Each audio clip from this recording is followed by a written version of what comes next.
Memorando de entendimentos, tema extremamente importante e recorrente no direito empresarial e que muitas pessoas têm dúvidas de como funciona, quais são as regras e tudo mais. E aí, nesse vídeo, eu quero compartilhar com vocês algumas questões que a gente leva em consideração aqui no escritório quando está auxiliando empresas a fazerem o processo de fusão e aquisição, ok? Queridos, a gente tem um hábito aqui no escritório de conversar com os nossos clientes, as pessoas que trabalham com a gente, sem o famoso juridiquês, que a gente sabe que isso, muitas das vezes, o empresário do agronegócio, um pequeno empresário, médio empresário, que quer fazer uma operação de compra e venda de empresa e que realmente não tem o domínio da terminologia jurídica, e para isso a gente tenta, tornar isso um pouco mais fácil. Então, o que que é o memorando de entendimentos? E eu gosto muito de chamar de carta de intenções. É um documento onde 2 empresários, preparam uma espécie de contrato preliminar de uma futura compra e venda.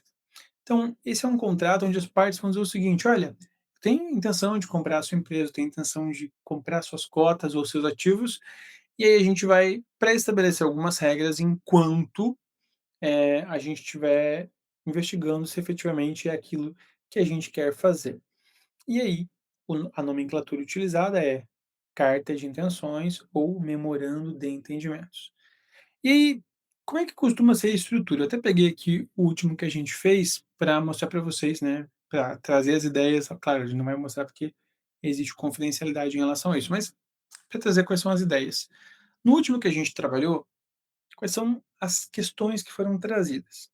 Primeiro, identificamos quem são as partes, quem é o possível comprador e o possível vendedor. Colocamos qual é a operação que se pretende. Nesse caso específico, era uma aquisição de cotas societárias. Uma empresa que tinha 2 sócios, um deles queria vender as cotas societárias, deu o direito de preferência para o outro não quis fazer a aquisição e colocou as suas cotas à venda no mercado, tá.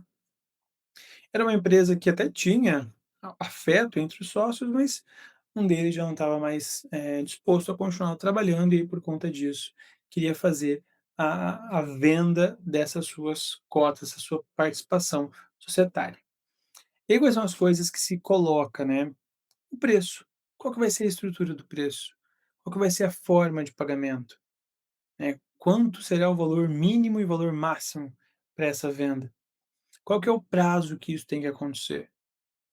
Porque veja, costuma-se fazer, e aí eu recomendo bastante que seja feito isso, se você estiver vendendo ou comprando empresa, uma due diligence ou uma diligência prévia para você verificar se existem dívidas trabalhistas, dívidas fiscais, questões ambientais, questões societárias, cobranças, empréstimos, financiamentos, questões bancárias.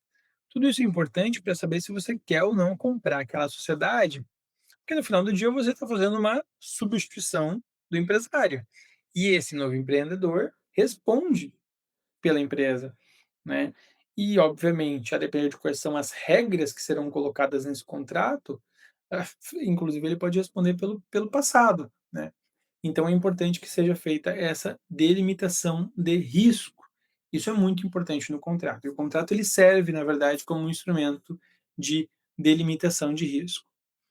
Uma coisa que a gente costuma, colocar aqui no escritório, até está aqui também nesse último que a gente fez, é a questão de cláusula de exclusividade de negociação. Que quando uma empresa está à venda, né, quando os seus ativos estão à venda e tudo mais, é comum que outras empresas também queiram sondar para poder fazer, a compra, a aquisição dessas cotas. E aí veja, se você não tem uma cláusula de exclusividade, pode ser que o vendedor esteja conversando com 3, 4 ao mesmo tempo, e aí o que aparecer primeiro leva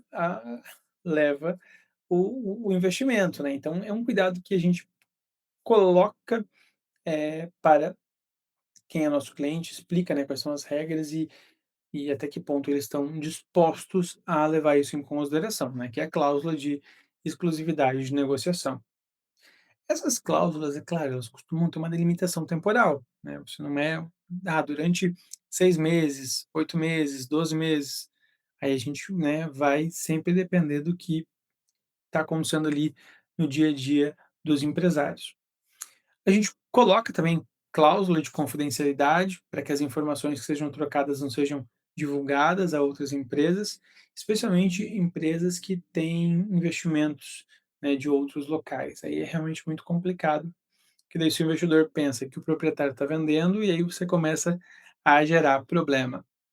E aí colocamos, né, a possibilidade de resolução de conflitos por meio extrajudicial, tentativa prévia e tudo mais, que são mecanismos que você faz para não precisar ir para o poder judiciário, caso eventualmente tenha algum conflito decorrente desse memorando de entendimento ou essa carta de intenções. Beleza, meus queridos? Aqui no canal tem vários vídeos sobre direito empresarial, questões contratuais, e espero poder compartilhar contigo um pouco do que a gente trabalha aqui no escritório, a tecnologia jurídica que a gente detém aqui no escritório, para que você, né, compreenda como isso pode ser utilizado no seu dia a dia. Beleza? Grande abraço para você e a gente se vê num próximo vídeo. Até mais.